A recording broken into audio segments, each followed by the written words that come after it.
guys, what's going on? It's time to do the 90s horror sequels. You know the drill. This isn't our first rodeo. We'll do 2000s after this.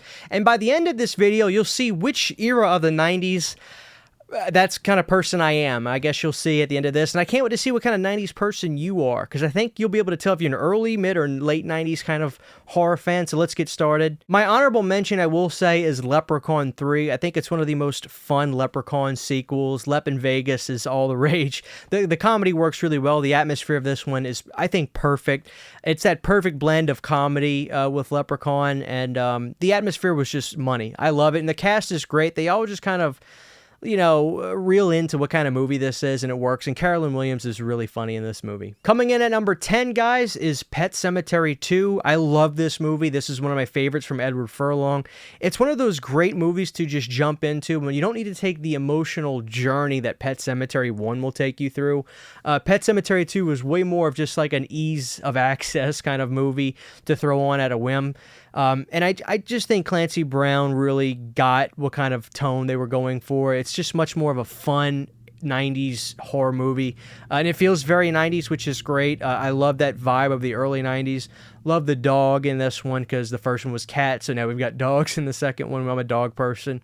Just a really fun movie. I love the vibe of it. Pet Sematary 2 is about as vintage as you can get, and it just feels great. I love it. Coming in at number 9 is Wes Craven's New Nightmare. I love Wes Craven's New Nightmare. I got to give it up to this one, because there's more going against it rather than Freddy's Dead did. New Nightmare, it's an even higher numbered sequel. It's later in the 90s. I think people were just burnt out, but Wes Craven did what he could to make a really innovative, fun horror film, and I think he delivered. I had small gripes with New Nightmare that I could bring up, but honestly, the more that time goes by, the more I just don't feel like they're really worth nitpicking about. I think Heather Langenkamp is at her best in this movie. And it's just a really smart movie. And I love the climax with that really creepy world that the New Nightmare Freddy has. And he looks amazing. I don't think anybody will deny that the look of Freddy in New Nightmare is just undeniably scary. So, got to give it up. It's a damn good movie. Coming in at number 8 is Charlie Band's Puppet Master 3. I think a lot of people will tell you that they think Puppet Master 3 is not only one of the best Puppet Master sequels, but quite frankly, the best Puppet Master. And while I think the first one is, it's hard to argue that Puppet Master 3 is just damn good. Getting that 4K really allowed me to see how well this film was made. It was shot so well. The acting is probably the best you'll ever see. Richard Lynch delivers a hell of a performance in this one. The puppet work is just amazing, quite frankly. And Six Shooter is about as smart and creative as a puppet as you can get. And he raises hell along with Tunneler. This is just a damn good puppet movie. It's one of the best of the 90s, quite frankly. If you haven't seen Puppet Master 3, dive into those movies. I promise you, these full moon early movies are about as good as anything you can watch. Coming in at number 7, this will certainly have me in the most trouble, but I love this movie. Texas Chainsaw Massacre: The Next Generation. This movie is just nuts, and I love it.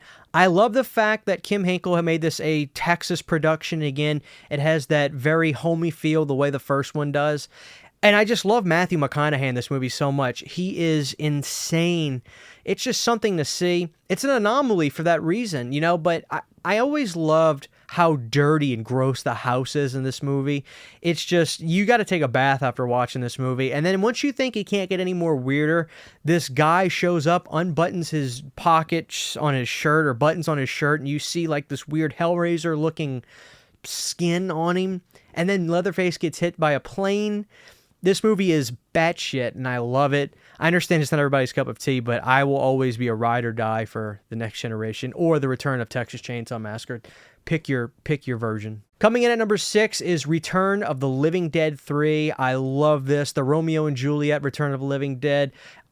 It's such a unique movie unto itself. It really plays out more like a ReAnimator film rather than a Return of the Living Dead film, because they're using the trioxin to resurrect the girlfriend in this film, and I love it. It's just got that really charming 90s vibe. There's still great practical effects in here. When we were starting to get, I mean, think about this. I think Jurassic Park came out the same year as this movie, so that's a wild dichotomy to think about with how different movies were changing in the same year. But I think that Return of the Living Dead 3 is just one of those movies that you can get a blanket a snack, curl up, and just be transported to this really fun 90s horror film that is just so enjoyable to watch. I love, love, love Return of the Living Dead 3, and it's a Brian Usna film who just, all his movies have this unmistakable charm that you can just tell he loves what he's doing, and they shine in his movies. Coming in at number 5 is Halloween, The Curse of Michael Myers. I love this movie, and I think a lot of the people that love it, we all kind of have the same sentiment.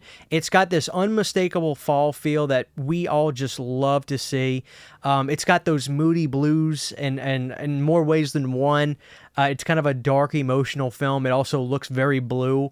And I love that 90s pre-Scream vibe that it has, and it feels like fall so much. I could turn the lights off right now, shut the door, and I'll watch the movie, and I'll feel like I'm in the middle of October. It's amazing, and it's always a movie I love watching year to year for Halloween, because it's perfect. It's not perfect, but I love it. Curse of Michael Myers or the producer's cut, it really doesn't matter at this point.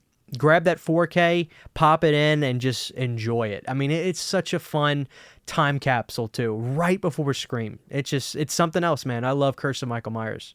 Coming in at number 4 is Bride of ReAnimator. This is my favorite ReAnimator movie. I love it so much. It's obviously a big homage to The Bride of Frankenstein with the way this movie is set up, but I think Herbert West is at his wildest here. The cast is so good.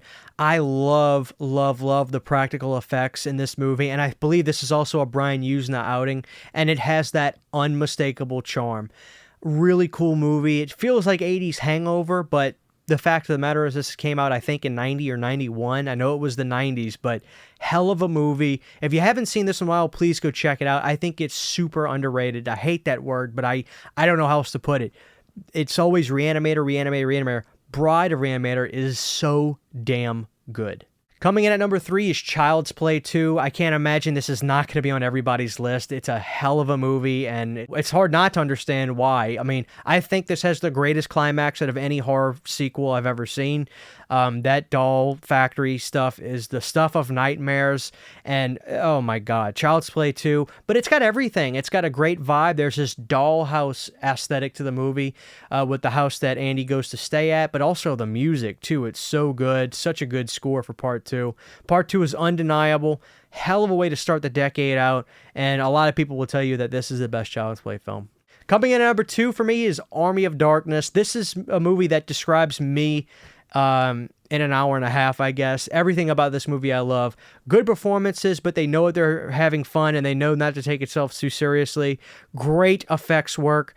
There's stop motion. There's puppeteering. There's everything in here. I mean, oh my god. Army of Darkness is everything wrapped up into a bow of what I love about this genre.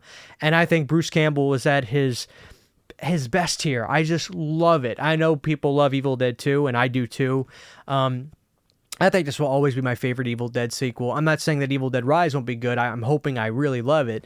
But I think Army of Darkness just sums up me as a person in a movie. I mean, it's just, if I was going to say what kind of movies are you into, that's the movie I'm showing them is Army of Darkness. Like, this is what I love about the genre.